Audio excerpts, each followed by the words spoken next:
Livro Aberto está voltando. Mais uma dica de leitura é a Revista de Cultura, revista de ensaios e resenhas da editora, recém-lançada. Ela vai ser mensal, de distribuição gratuita. Ela se chama Subtrópicos e ela pode ser encontrada na sede da editora, lá na UFSC, na livraria da editora, nas lojas da Livros e Livros, também ali no campus, e pode ser também acessada online, tudo gratuito, no site da editora, no nosso Facebook.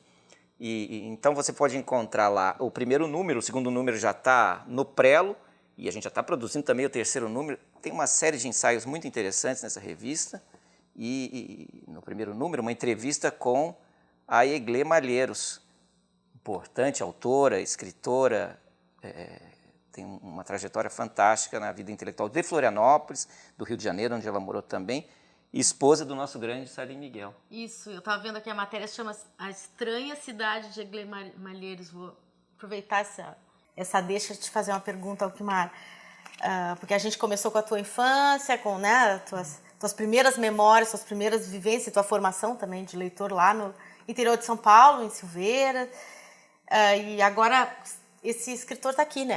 Quer dizer, esse salto imenso que a gente está dando temporalmente, de lá, da primeira infância para cá. Eu queria te perguntar, e aproveitando também a ideia do Salim, né? Você ganhou, esse romance ganha prêmio Salim Miguel 2011. Salim Miguel é um escritor, assim como a Eglê, com uma inserção aqui em Florianópolis incrível, né? Com um reconhecimento, uma inserção na vida cultural, social, política.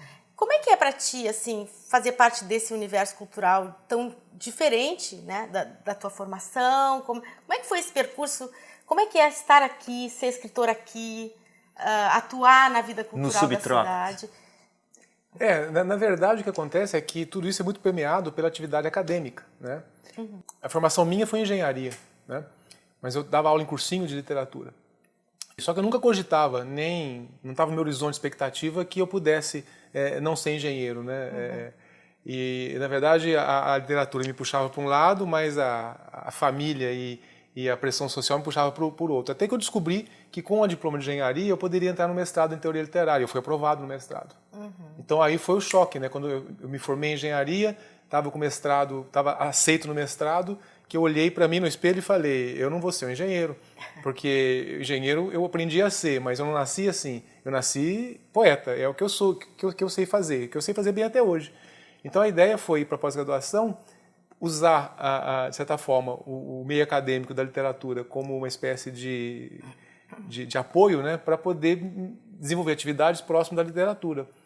O problema é que, na verdade, o meio acadêmico nos toma tanto, nos exige tanto, cada vez mais, quanto uma vida de engenheiro exigiria. Talvez até menos, né, a vida de engenheiro, porque lá você tem o horário regrado, né?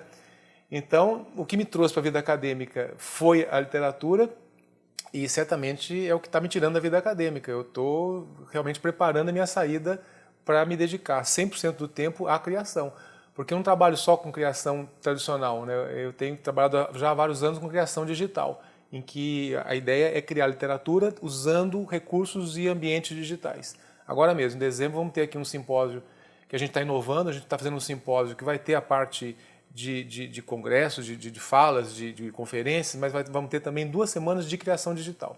Estamos com um grupo de criadores e a gente já está trabalhando em cima disso, já estamos mexendo com a programação. E agora, nas 2 próximas semanas, a gente vai juntar todo mundo aqui para, no final, ter a criação digital pronta, né? E eu estou me encaminhando para isso. Acho que a gente podia falar um pouco, né, Simone, sobre o processo de criação mesmo. Como é a rotina de um escritor? Claro, tem que dividir suas tarefas com a academia.